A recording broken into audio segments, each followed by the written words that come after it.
What's like the rule for being able to say you read a whole book?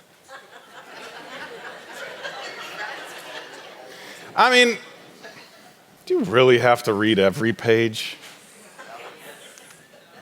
Do you have to know what every page said if you did read it? I mean, some of us have decided reading the first paragraph of the first chapter and the last paragraph of the last chapter counts. And those of us that are rule followers, we don't like that because that feels like you're cheating. And then there's some of us that are we just live with our heart and we think about that poor author that wrote 50,000 words, and if we don't read every one, their feelings will be hurt, right? It's interesting how we view books. I mean, for me, I'll be honest with you, there was some time in high school where, I bent the rules about what it meant to read a book. And I remember we used to have to annotate and highlight stuff, and it was just randomness. That looks good. And teacher's like, why is the highlighted? That doesn't add anything or take anything away from the story. But there's been several times where I have started a book and not finished it. And by several, I mean most of the books I've read.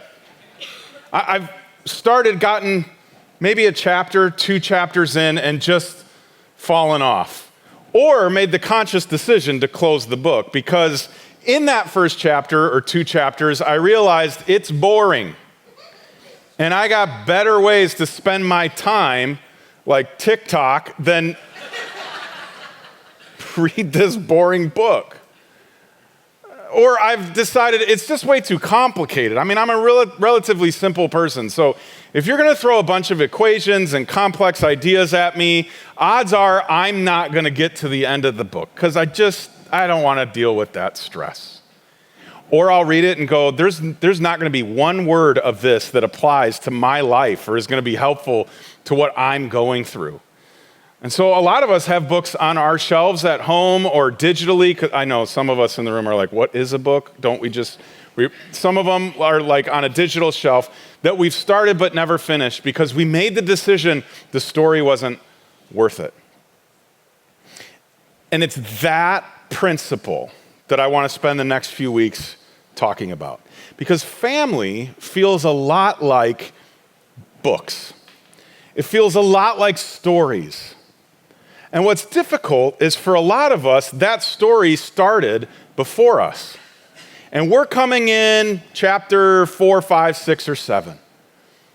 And it can sometimes feel like our destiny is pre-written, predetermined, that our identity is set in stone and we're going to be who we're going to be because that's who we've been, according to our last name. Right? We can't jump out and just stop the narrative that's been put in motion over the last generations? Or can we?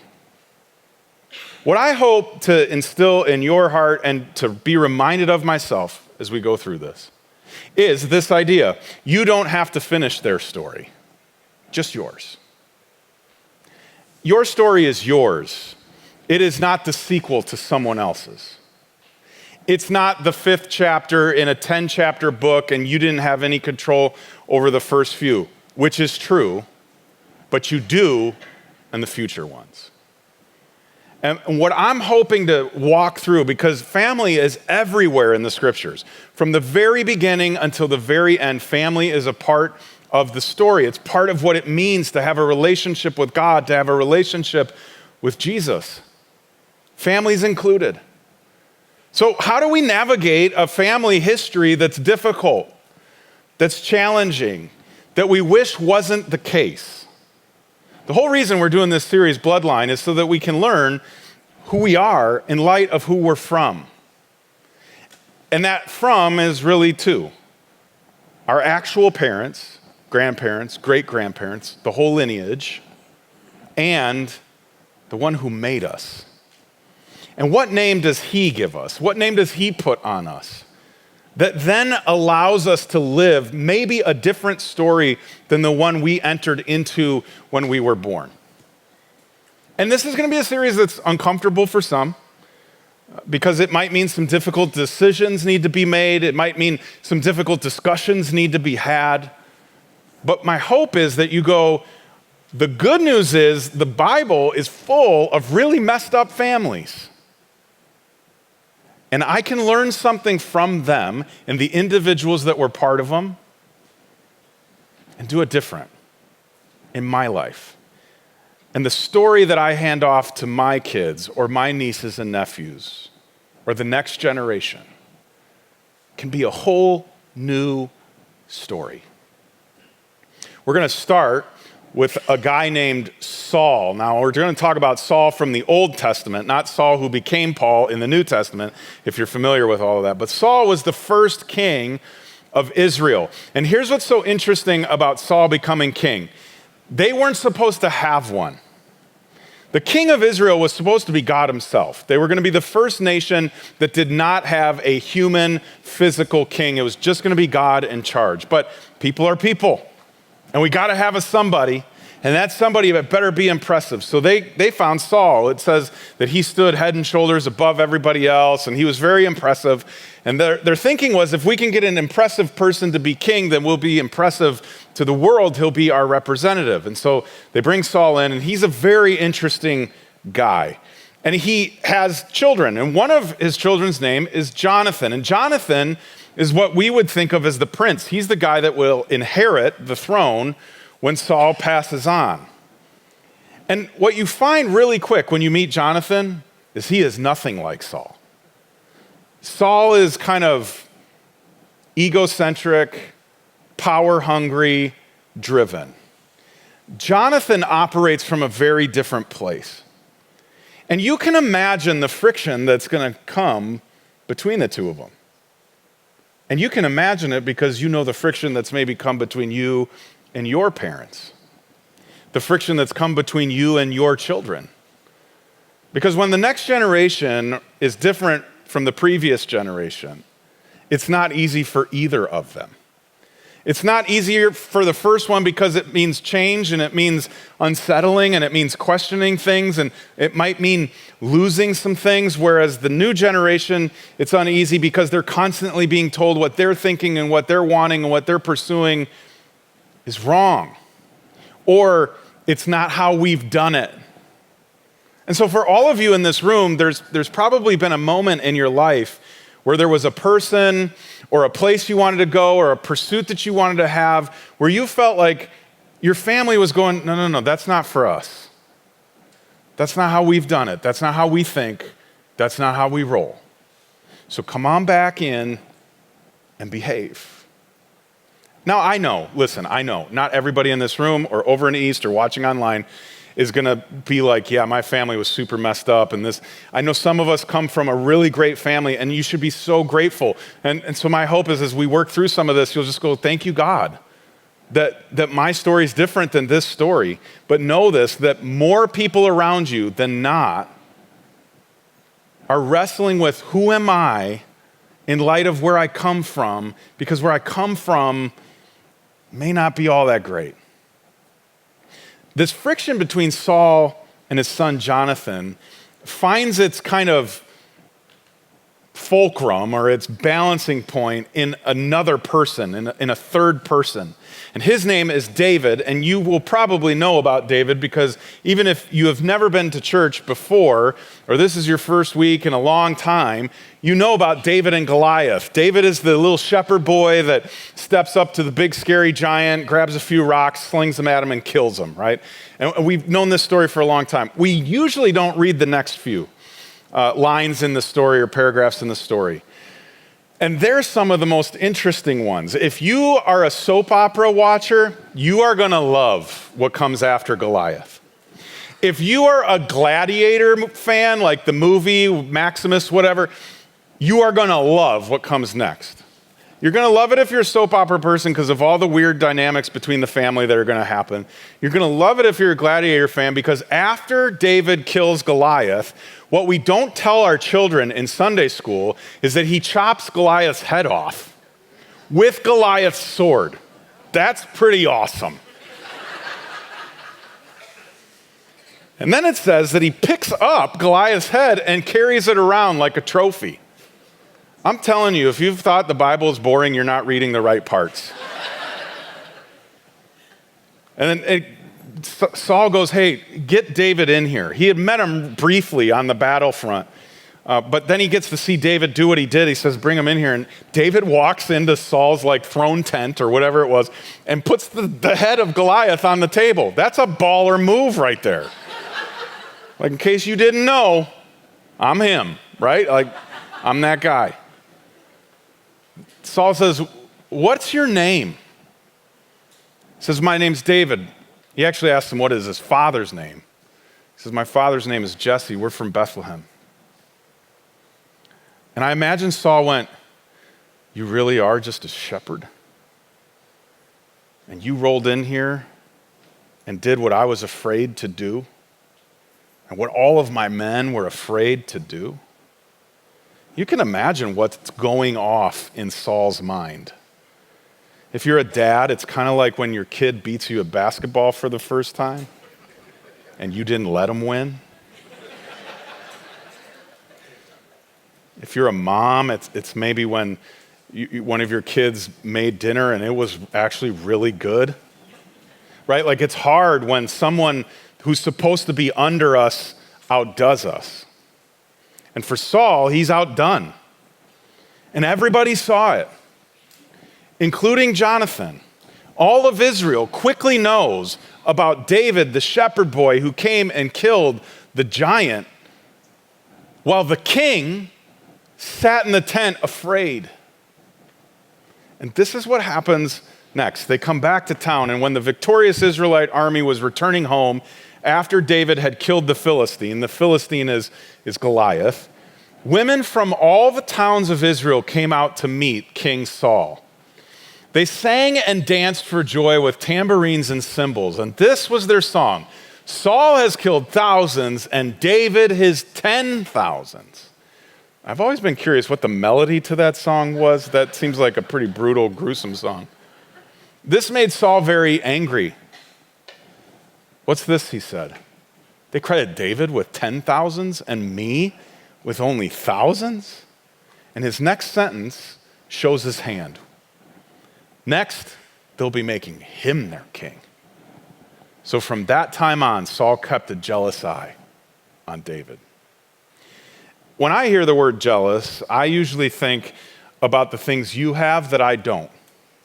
And I get jealous of your car. I get jealous of your house. I get jealous of your retirement. I get jealous, fill in the blank. But this jealous is different in that it's jealous in that I don't want you to have what I do have. I don't want you to take what I already have possessed. That's mine. And so Saul's jealous eye is about David is going to take my power. He's going to take my position. He's going to take my success. He's going to take my fame. I'm just going to be a normal person again. They're going to make David their king. They already did it once. They made me their king.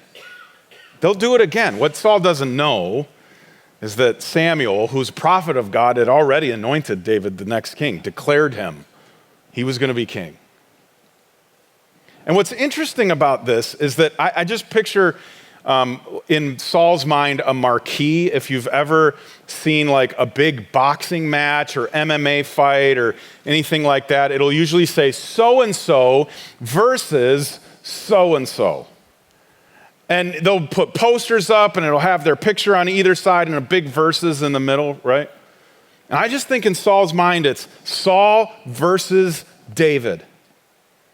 And the winner gets the throne. Now, Saul has an advantage because he's already sitting there. So all he has to do is keep David at arm's length. So he actually makes David the commander of the army.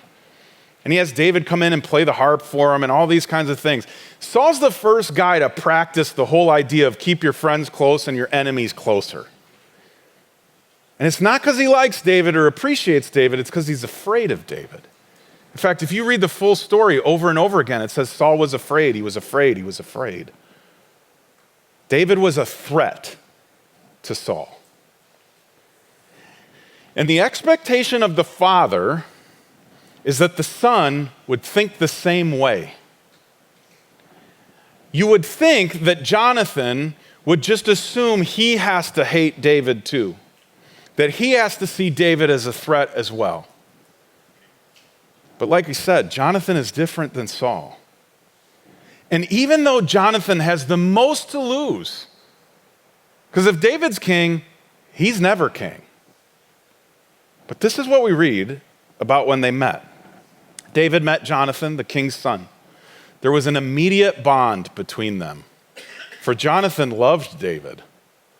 And Jonathan made a solemn pact with David because he loved him as he loved himself. Now, that last phrase probably sounds really familiar because it's from what we have called the golden rule. And you might go, well, how does Jonathan know this if Jesus hasn't been on earth to say it yet? I'm going to tell you in just a few minutes. But this phrase defines the way Jonathan defines David, which is very, very different than the way Saul defines him. Saul has defined him as a threat. Jonathan's defining him as a brother, a friend. Can you imagine the conversation at the dinner table in the royal palace? So, little Johnny, who's your best friend? David. Who? David. David, the son of Jesse, David? David, the shepherd boy, David? David from Bethlehem, David? Probably didn't go well with Dad. But Jonathan has decided he's not going to continue this story. For his whole life, he's watched Saul categorize everybody as a threat to him. Everybody's out to get Saul. He just is that kind of paranoid guy. David's no different. Jonathan has decided he's going to connect with people at face value. And he's going to get to know them himself. And he's going to ask the hard questions and not assume anything about this person that his dad has said is a bad person. What Jonathan has done is he's taken the verse out of verses and made it just us. My kids will say this all the time. They'll say it's so-and-so verse so-and-so, which is very poor grammar because that's not actually a word. Like they'll say, do you want to verse me in basketball? I don't know what that means, but sure. Jonathan says we're not going to use that at all. There's no verse. There's just us. We're going to be friends. I'm going to see you for who you are. You're going to see me for who I am. My dad's definitions of you. And by the way, over the course of their friendship, there would be several times where Saul attempted to end David, literally kill him. And Jonathan persists in his friendship with David. Jonathan and David are always brought up as the model for what it means to be deep, deep friends. And we never think about it's in light of the fact that Jonathan's dad, his parent, has said that person's bad and they're a threat to me. Again, these conversations probably didn't go real well between dad and son. And at one point, Saul makes a decree, and what's hard about your dad being the king is you got like double have to listen on you because he's your dad and he's your king, and everybody else sees him as king, so they're going to do what he says too. Except Jonathan didn't. Saul urged his servants and his son Jonathan to assassinate David. I'm assuming you've had a best friend at some point in your life. Can you imagine if your mom or your dad sat you down and said, end them? You'd be like, what did you just say to me? Saul says, Jonathan, I want you to go kill your best friend. Not because he's your best friend, but because he's my biggest enemy. I want you to see him in light of who I am. But Jonathan, this is a moment where Jonathan decides, I'm closing this book. I don't like the first chapter. I don't like the first 10 chapters. I'm not continuing this narrative. I'm not playing by these rules. Because of his strong affection for David, told him what his father was planning. He goes behind dad's back, goes straight to David and says, listen, my dad is going to kill you. You need to run. And a little bit later in their relationship, Jonathan would actually save David's life by warning him that Saul was coming for him. is no small thing. There's a break in the lineage. There's a break in the thinking. There's a break in the definitions. I mean, if you grew up in a house that thought a certain way, ate a certain way, had rules that pointed in a very specific direction, and then you grew up and you do it a little bit different, you know that's not easy. You know that's a big deal. Some of you being at church feels like spitting in the face of your parents. For some of you, giving sacrificially to a church feels like insanity to your family. And you're going to volunteer your time? You worked all week. You're going to go give it away to your church? And they probably have all kinds of great things to say about church. And you still show up. Not easy. Not easy at all. And what Jonathan is up against, and what a lot of us have been up against, is an overactive functioning brain. Now, here's the thing about your brain and my brain, and psychologists and social scientists have kind of named these for us. We all have one physical brain, but our brain will function in 3 different ways. One of those ways is our drive brain, and our drive brain on its own is a very good thing. It's what causes us to go out and achieve. We go out and we work hard, we save money, we reach our goals, we get on the exercise bike, we do the things that need to be done in order to better our life. That drive brain is good. Now, overactive, left all to itself, can be dangerous, as any of these can be. But it's important. The second brain is what we'd call our rest brain or our safe brain. And this is the moment where you don't have anything to do, you don't have any place to be, you can sit and you can process, you can think and you can relax. This is the brain you're in that one Saturday morning in a blue moon where you don't have any chores to do and you don't have any place to be, and you can make yourself a cup of coffee and sit and stare out the window. Right? That moment is when you are living in your safe brain. The third function of your brain is the threat brain, and that's the fight, flight, or freeze part of you. This is what kicks into overdrive when you're in danger, or at least you feel like you're in danger, where you got to decide, am I going to put my feet down here and fight this? Am I going to run for the hills? Or I don't know what to do, so I'm just going to stand here. The problem is sometimes this is the one we most easily fall into and get stuck in. And that's what's happened for Saul. Saul has an overactive threat brain. For his entire time as king, probably his entire life, he has seen everybody as a threat. He is the victim of everybody's drive. They want his crown, his throne, his money, his fame. They're all in his way. Everybody's a threat. Now, here's what's so interesting and so important for us to realize, especially if we're a parent. Wisconsin, the University of Wisconsin has done a study that tells us you actually have a mental inheritance. A lot of us are hoping for a really good financial inheritance that will get passed on, but you also get a mental inheritance. In other words, the way we think gets passed on to our children. The way we view the world is the way they will naturally view the world. Not because it's how they view it, but because it's how you do. And just like you teach them to walk, and you teach them to eat, and you teach them to get dressed and tie their shoes, you are teaching them how to perceive everyone and everything around them. So it's kind of amazing that Jonathan has not, or has decided to not accept the mental inheritance that he's gotten from his father. Because again, Saul would likely be king until he died. If David becomes king, Jonathan never gets his shot. If anybody could have seen David as a threat, it'd be him. And yet he chooses not to, and here's why. Your brain, God made it so amazing. It has some plasticity or elasticity to it. It can be molded and reshaped, like physically reshaped.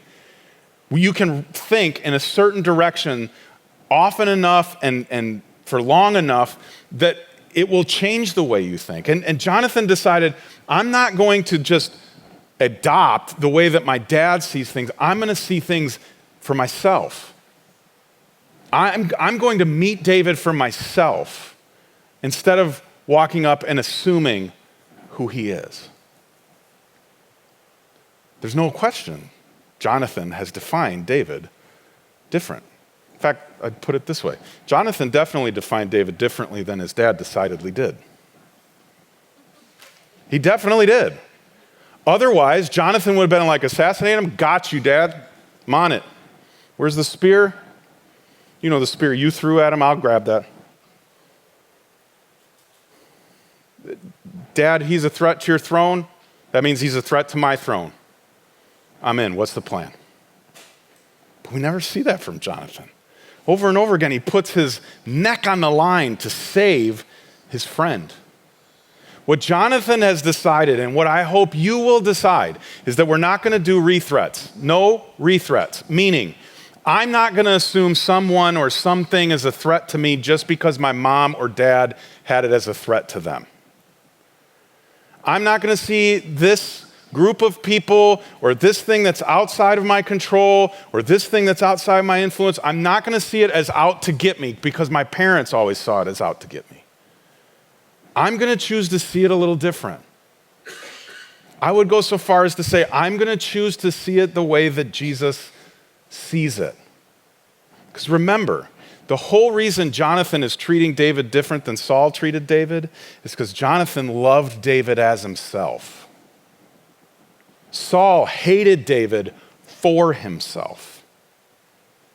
And that's very, very different. And Jonathan would adopt what had been the rule for Israel for generations. And it would really make Dad mad.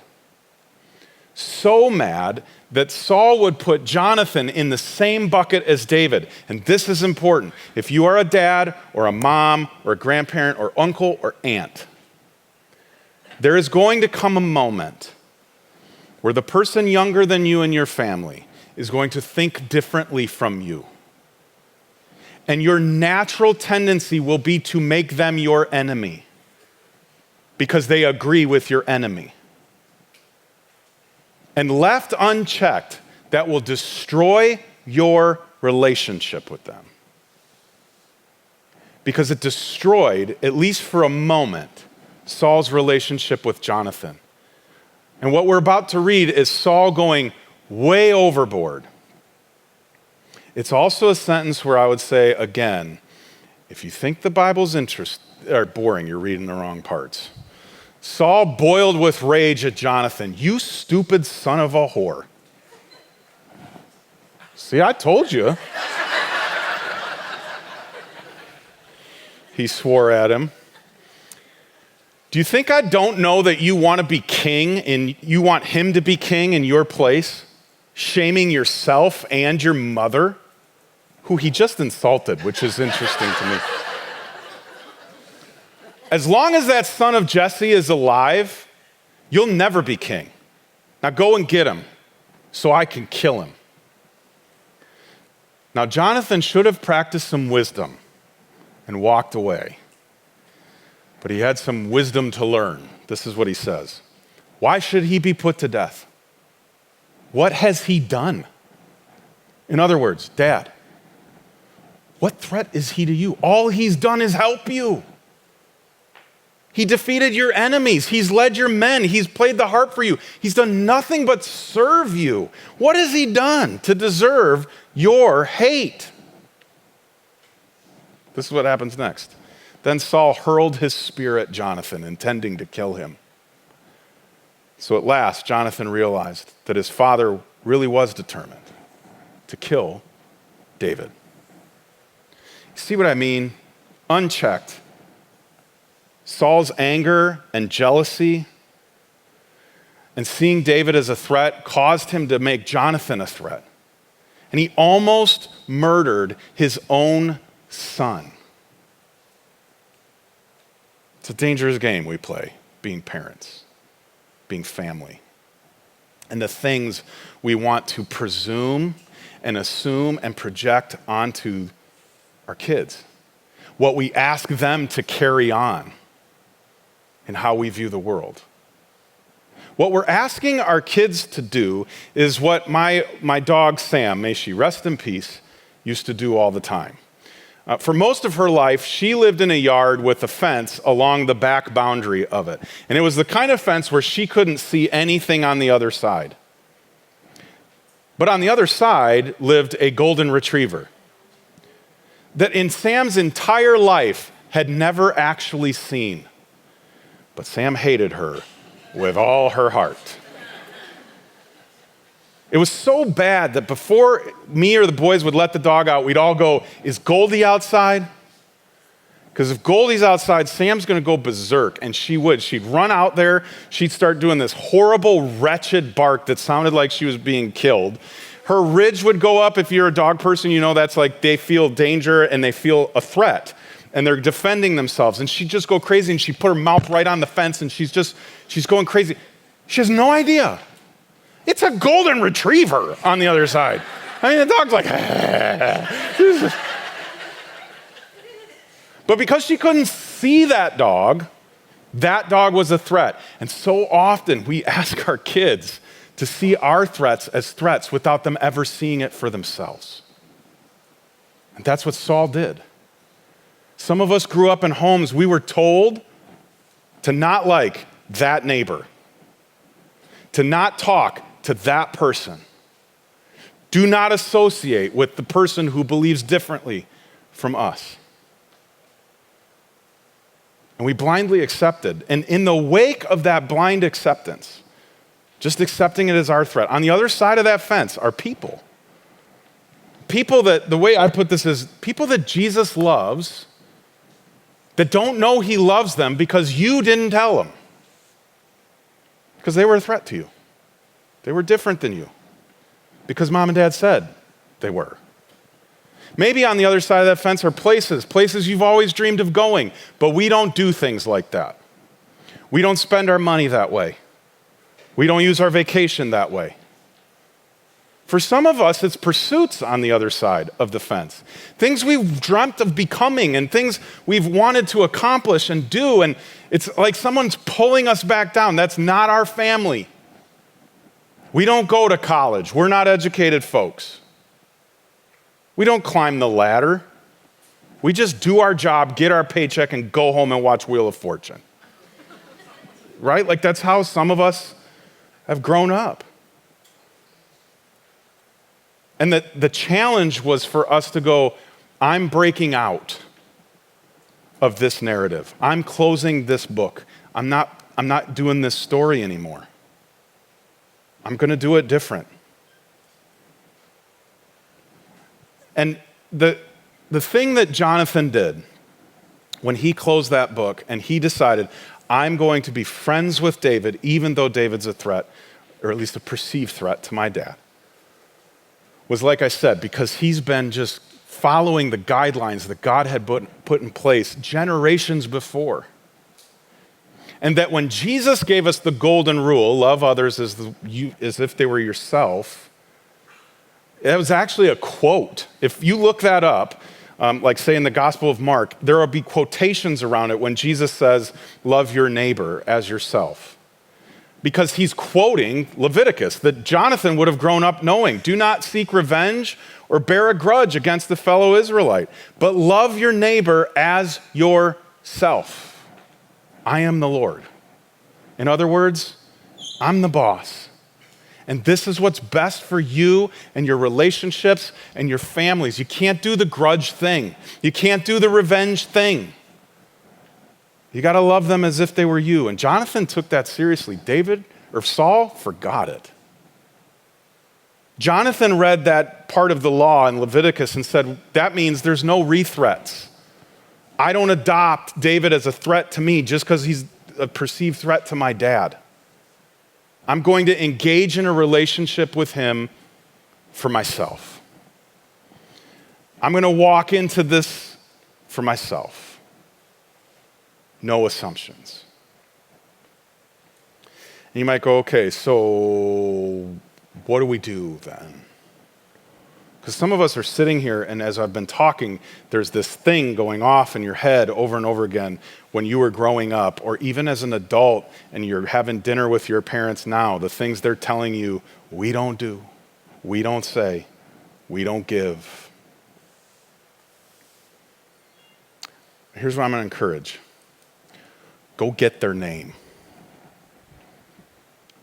If David had just stayed the son of Jesse to Jonathan, it would have been so easy for Jonathan to hate him the way his father did.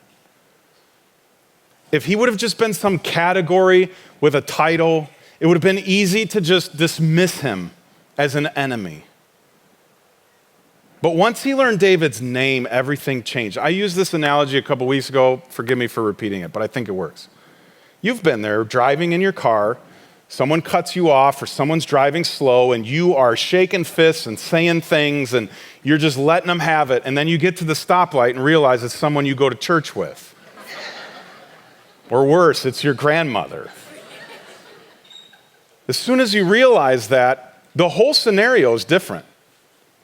Well, that's just, grandma's a sweet lady. She drives under the speed limit. It's not as bad when there's a name.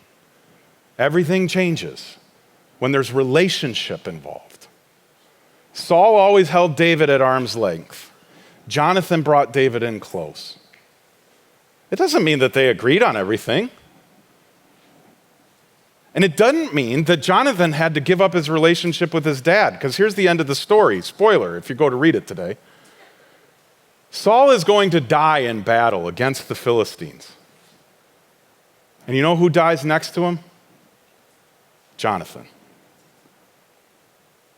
Jonathan stayed best friends with David, saved David's life from his dad, but then went and fought alongside of his dad still. Having a different view doesn't mean you can't have a relationship still. And just because you have a relationship still doesn't mean you can't do it different. Because here's the thing. Maybe on the other side of that fence is freedom and friendship and fruitfulness.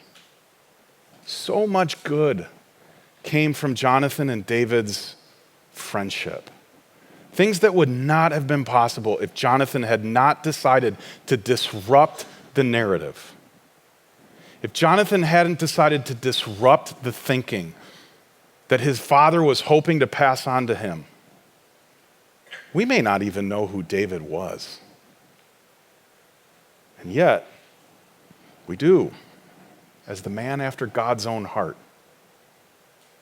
And I trace it back to a guy named Jonathan who was seeking God's heart too, despite his dad's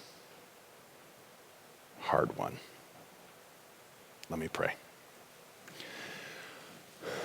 God, this is one of those discussions that's not easy because family is so loaded for us. It's so heavy. There's so much at stake. And my guess is, because it's been true for me, as we've talked about this, I've been wrestling with what is it that you might be inviting me to look over the fence at? Things that I've maybe just accepted can't happen or shouldn't happen, or people that I shouldn't have a friendship with. But there could be something in that they need. And I know. So, give us wisdom, give us clarity, and give us courage to know what those things are in each of our own lives. Jonathan chose to be defined by you and loved his neighbor as himself. Help us to be defined by you and do the same. In Jesus' name, amen.